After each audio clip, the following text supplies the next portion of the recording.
tell us about your experience in the Rolls-Royce Phantom, which is also a tiny room that you can be in. It's a large car or a tiny room. So we have a Rolls-Royce Phantom, a 2004 Centenary Edition that'll be coming to the site very soon, that I did a video on, and it was magnificent. I don't know why I thought that most of those old, like the very early Series 7 Rolls-Royce Phantoms would be just kind of not great by today's standards. Sure. I was stunned, the level of soundproofing, the quality of the materials, like it has held up beautifully. Now this one's been very well cared for, but it had almost 75,000 miles on it, which for one of those is not nothing. How many of them have some miles on them? Because it's just so drivable and it is such a pleasure. I mean, cars would go past me, and just like in the Series 8 that I drove, I couldn't really hear them. Like, you're not disturbed by anything. And the power is good. It has there's a button on the steering wheel, which I think is called low. And you press that and it puts the car into first gear, because otherwise it defaults to second to start so that it's smooth. As it should. And in first gear, like you get on it and it's not slow. 5.9 seconds to 60 is like what it does, which is impressive for a car that weighs as much as a small aircraft carrier. Yeah. And that doesn't do it with any drama. It's also impressive because when you floor it, you go that fast, but it doesn't. I mean, it's not that it doesn't feel like you're being, like an STI where it's like loud and, all buzzy. Exactly. I mean, it's a V12, but purely for smoothness. Like that it's not for performance necessarily, for smoothness and torque.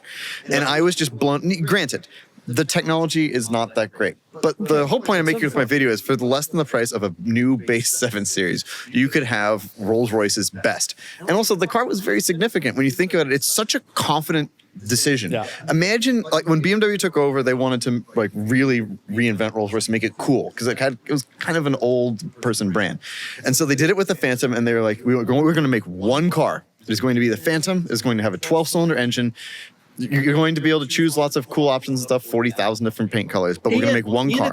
And it's going to look like that and have that level of presence. It's hard to really explain now, because the Phantom has become so normalized over the last 20 years, how insane of a thing that was when it came out. Because the Phantom, the predecessor was the Silver Seraph, which was a relatively tame, understated car. And the predecessor to the Seraph was the Silver Spur and the Silver Spirit, which had been on sale since 1980. And they were also tame. The Phantom was Rolls-Royce coming back and saying, we're going to own this. Like, we're going to kill everybody. And it has. And I think the reason its values have held so well, in part, is because it's just, the style is just so unmistakably, insanely, it's still cool. It's still cool. I totally agree with that. It was, I mean, truly, before then, and also, like, before then, don't forget, the Phantom existed basically as a car for heads of state and dignitaries. It wasn't really available to the public. Right. And so they instead decided to make this ultimate car, and it was so good. They were just, it is unfathomable to me how much it reinvented Rolls-Royce, because when you close your eyes and you picture Rolls-Royce,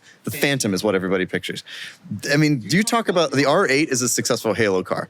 The Phantom changed Rolls-Royce's an entire company's perception. Really. Yeah, and Rolls-Royce, the perception of Rolls at that time was not particularly strong. I mean, it was a dying brand without new product that was kind of a joke. Like it was beautiful. Everybody knew what a Rolls-Royce was, and it had this like luxury perception, but like you didn't want one. You just kind of like, it was like kind of a cliche to talk about. Like, oh, that's as expensive as a Rolls-Royce. Like, you didn't really want to have the car.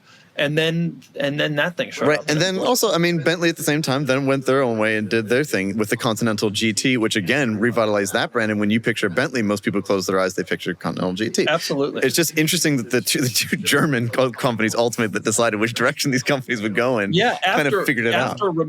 After an enormous, protracted, long battle, they both wanted both companies. And there was an enormous fight between the two, which ended in the most bizarre decision ever, which was Volkswagen was given both brands for a few years and then kept Bentley, and BMW reverted to Rolls-Royce after like Volkswagen got 5 years to play with them. It was so bizarre. Yes, and then BMW got like the naming rights, and then but that was for the aircraft manufacturer. Like, it was like it was such an odd. And it was weird that those two brands were fighting over these companies that weren't really particularly valuable at that time and didn't really add all that much. But in the end, they've both done a good job of of making this company succeed. And Rolls-Royce is really something again.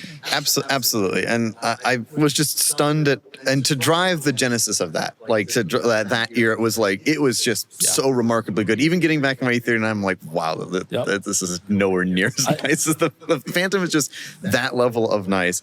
And I have to say also, I love pre-war cars because I like big cars with like big engines. That's what and that are very refined, and that is kind of what the Rolls-Royce. That's what it feels like, and I just absolutely adored it. I also love the comparison to the current 7 Series, which is the base one is the same price.